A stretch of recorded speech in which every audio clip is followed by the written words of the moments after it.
Rural Heritage on RFD TV is brought to you by Rural Heritage Magazine, a bi-monthly magazine featuring articles about farming and logging with draft animal power, small-scale diversified family farming and homesteading, and other aspects of our rich rural heritage.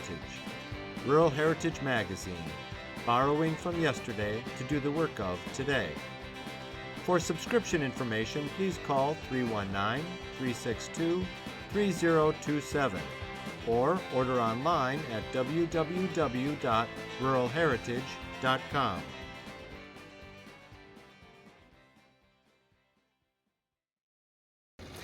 Hello, I'm Bryan Dale Headley. I'm a blacksmith, and I do a show that I perform for young school-age children all the way up to elderly children. It's about how a blacksmith makes horseshoes. We're going to talk about all the different tools, all the different techniques, and all these things that I use in my blacksmith shop as a blacksmith doing a traditional style of ironwork. So the first thing we're going to do is we're going to talk a little bit about safety. It's not a good idea if you're going to want to try to learn to dabble in blacksmithing to just jump into it by yourself. You really need a little bit of help, some tutoring. And I really recommend, if you are interested in such, get a hold of a local blacksmithing society. If you Google blacksmith associations on a search engine on the internet, you should find something that is in your local area that you can become a part of. I've been a part of those for 15 years, and I couldn't tell you how much I've learned. The folks that you're going to run into and you're going to meet, they're wonderful people. They enjoy sharing their knowledge, they enjoy sharing their talents, and it's just real good fellowship. So I encourage you to do that first of all. The second thing we're going to start talking about safety is things that we wear. Obviously, we're dealing with fire. Fire is not dangerous. Only if the person using it's dangerous. I have a contained fire here in this area. This is the forge, and inside this forge is a small rectangular shaped piece of cast iron. It's called the fire pot, and that's where I have my fire, and I'm burning coal. And what I'm doing now is I'm coking my coal into a usable form. As to keep myself from being burned or any of that kind of thing, you'll notice I've got a leather apron. The leather apron helps shield me from some of the heat. It also keeps sparks from coming back against my body. As you notice, it's pretty long, so it keeps anything from going down into my pants or pockets. Underneath, I have a long shirt. That as well helps with that. Steel-toed boots are pretty important in the blacksmith shop. You don't want to drop an anvil on your foot, obviously. Obviously, the other very important thing is God give us two sets of, a set of eyes with two eyes. We want to protect our eyes. So safety glasses are very important. It's also a good thing, especially if you're a beginner, to wear gloves to protect your hands. I'm not going to be wearing gloves today to protect my hands. I've been doing this a long time. I'm going to be using some of the tools that I use to protect my hands. One of those tools would be these. A lot of people would look at them and say maybe they might be pliers.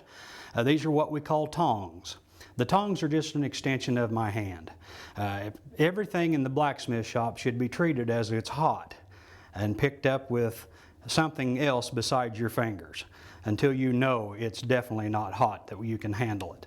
So with the tongs is what I use to hold my pieces of work.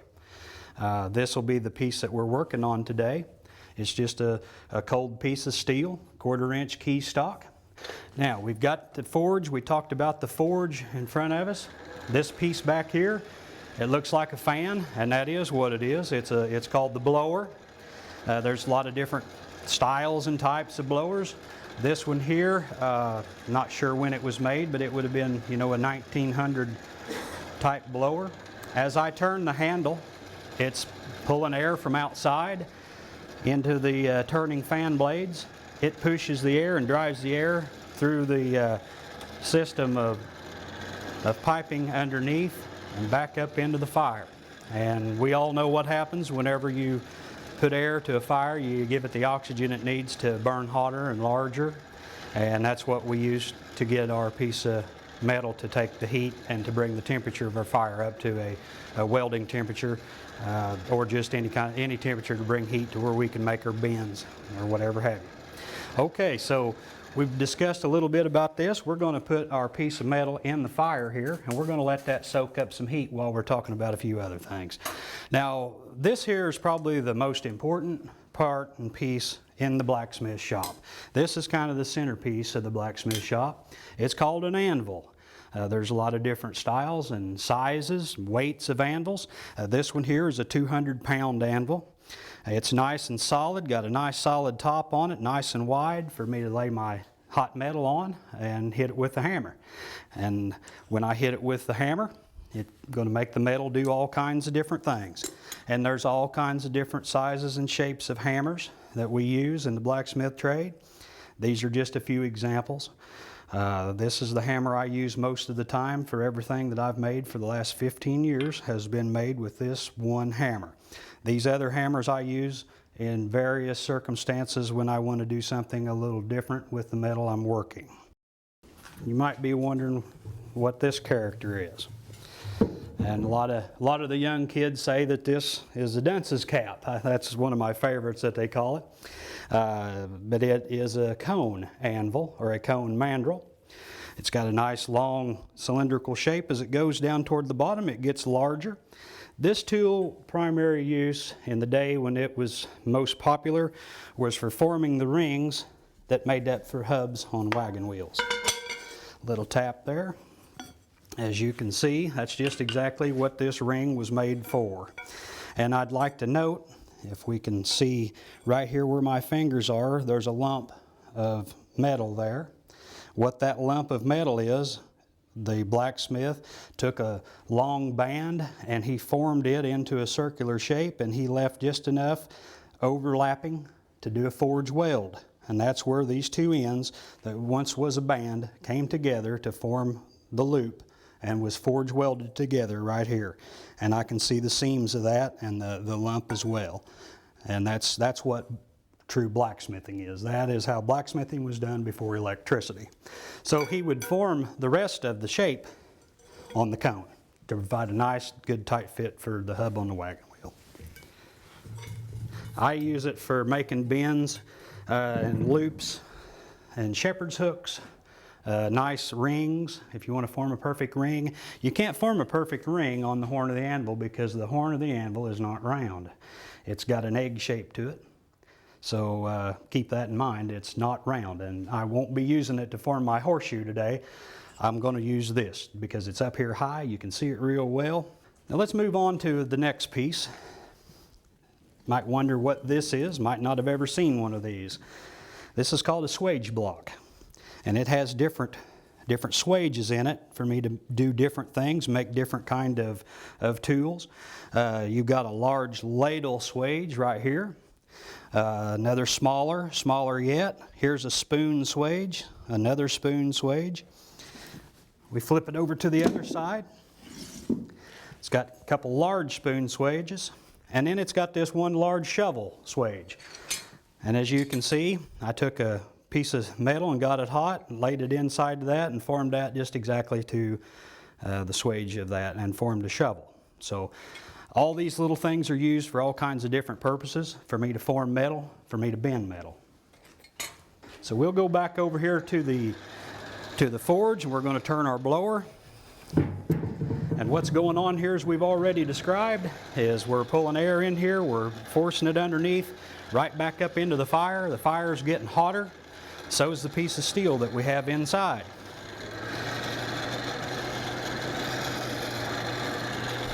So as this heats up, we're going to get a nice cross section of it hot. Need to just have just a little bit more heat across it. We're going to demonstrate just a real small horseshoe that the kids in the demonstrations that they attend really enjoy. Now inside this piece of steel, as I bring it out and I can get it hot, and all kinds of things are going on this piece of steel. It's got a different color to it now. It's hot, it's easily bent. The heat relaxes the molecules of the steel, making them relax to where I can bend them around the cone. It's just like spaghetti. Most kids love spaghetti. Some of them even know how to make spaghetti. But inside this piece of steel is all kinds of fibers, all kinds of molecules, and they're all grouped together pretty tight. And that's what makes the steel rigid and solid and hard. As we put it in the fire, it's just like taking the spaghetti out of the box, going in on top of the stove. The first thing we do is we heat the water. The water's hot, we put the spaghetti in. When the spaghetti is in the water for just a very short time, what used to be sticking 3 inches up out of the top of the pan suddenly is gone. Where'd it go? You look down into the pan of hot water, and there's the spaghetti. And you can take your fork and do this with the spaghetti and twist them and turn them around and hook them to your fork. The same thing is happening here, except what I'm doing is I'm using the fire of the forge to relax the molecules of the steel. So we'll go back into the other side of the horseshoe that we're working on, and we'll start to bring it up and get it hot to where we can make our bend. So we're turning on the blower, and it's pulling air from outside up in underneath the tubing, making our fire grow hotter, making our fire grow larger, making this piece of steel take on the heat. And we went from a cold piece of iron to a nice bright, almost orange heat. We're going to lay it back onto the cone, and we're going to work on our other bend of our little horseshoe. And when we get it about where we want it, we're going to lay it out here on the anvil, straighten it up a little bit, and just that fast we have a nice little horseshoe. Now we can look at it and think, well, it's a little out of shape. All we got to do, it's still hot, is come back out here and just do a few licks on the hammer, and we can true it up to the other side. All right, that should do it.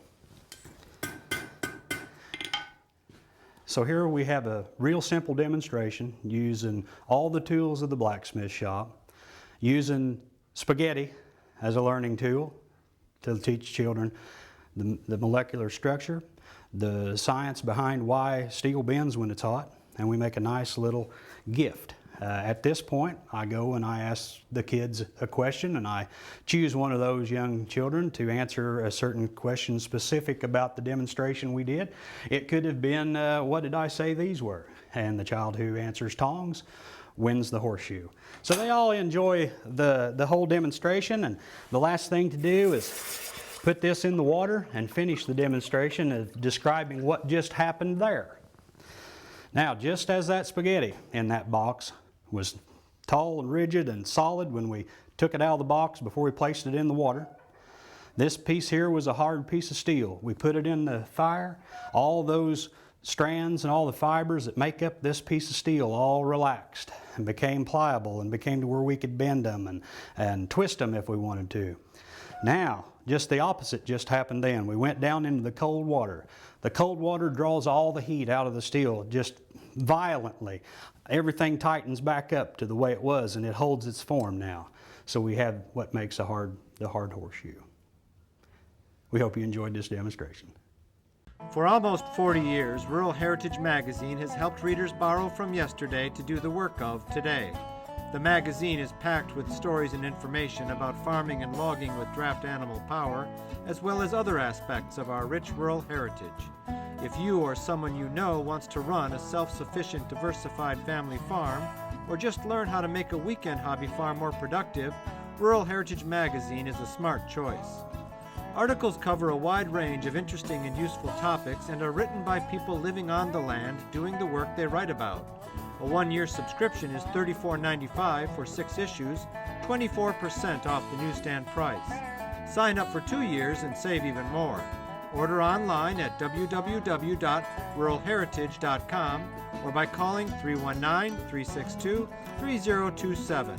That's www.ruralheritage.com or 319-362-3027.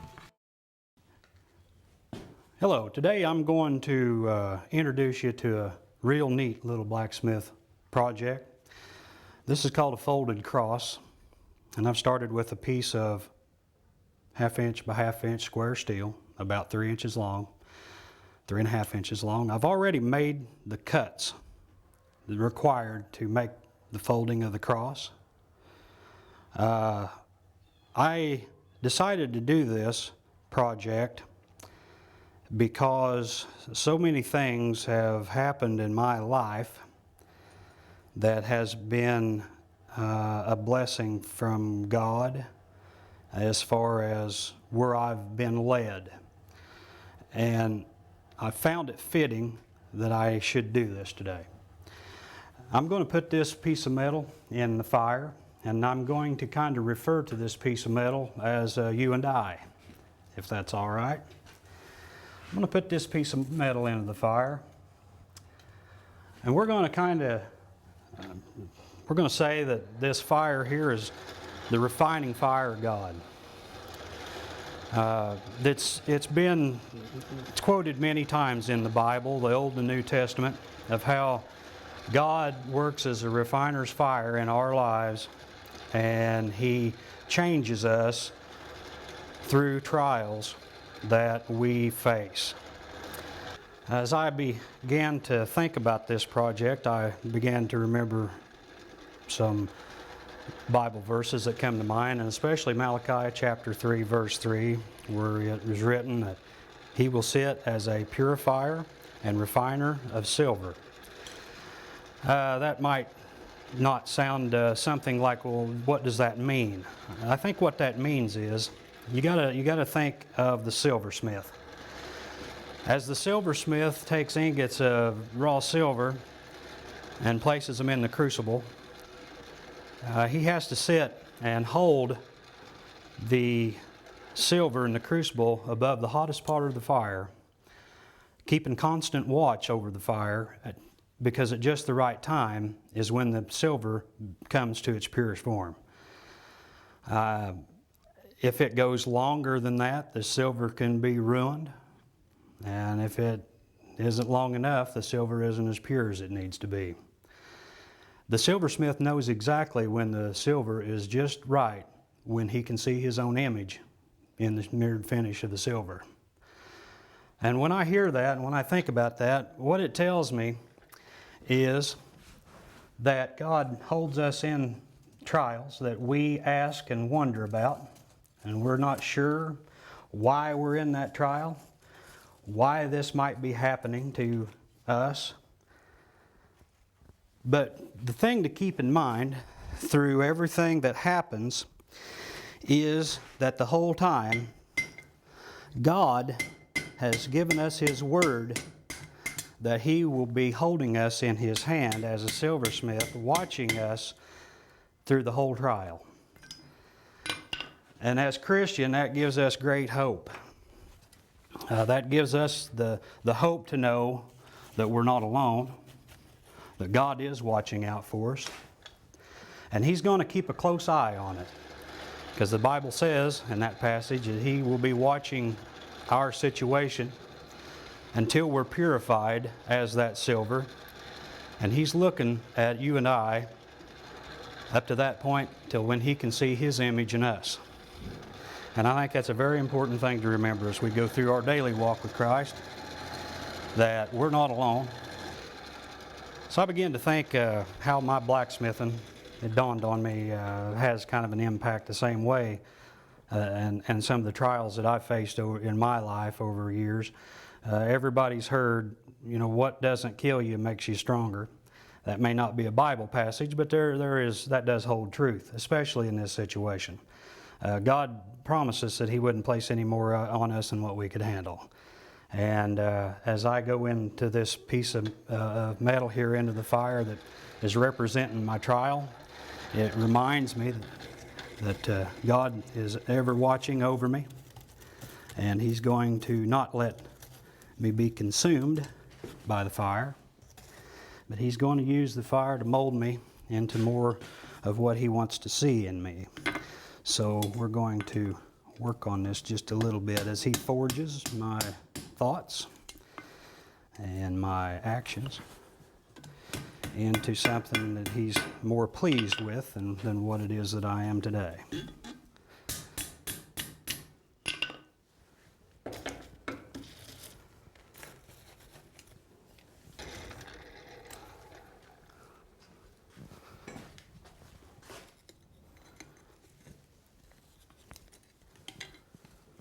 So as God works in our life and He bends and tweaks and does His crafty work, we begin to take shape and we begin to take the form that God asks of each of us.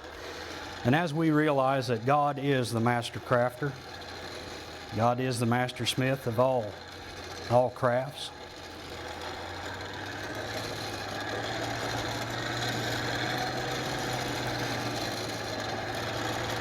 so as we go through our trials and things that we don't understand, we've always got to remain in His Word, trusting in His judgments, trusting in His plan for each of us as we go through our daily walk.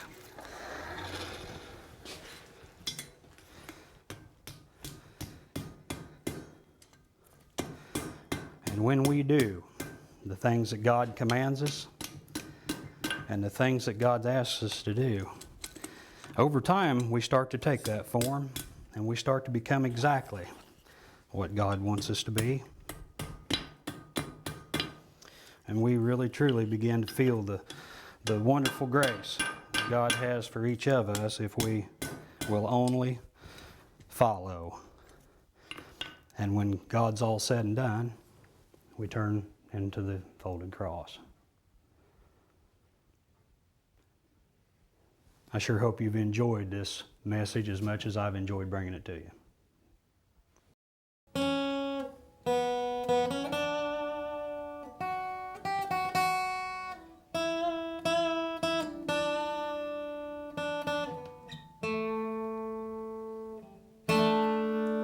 Amazing grace,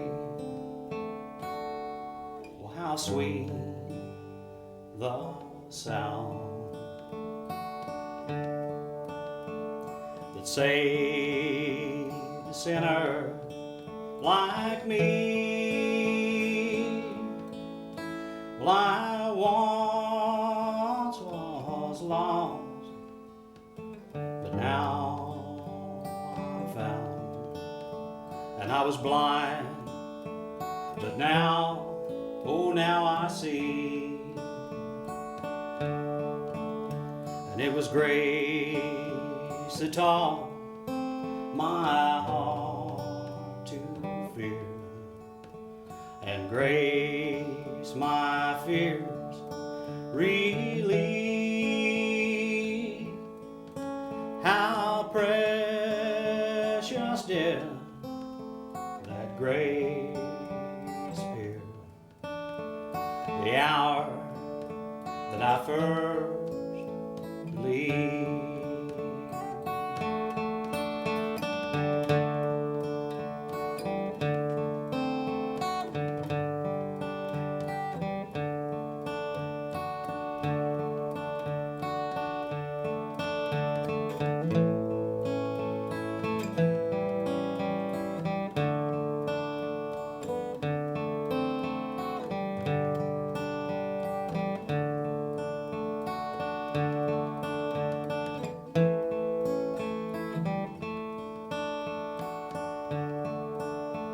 When we've been there 10,000 years, bright shining as the sun, we've known days to sing God's praise. But when we first begun, amazing grace, well how sweet the sound.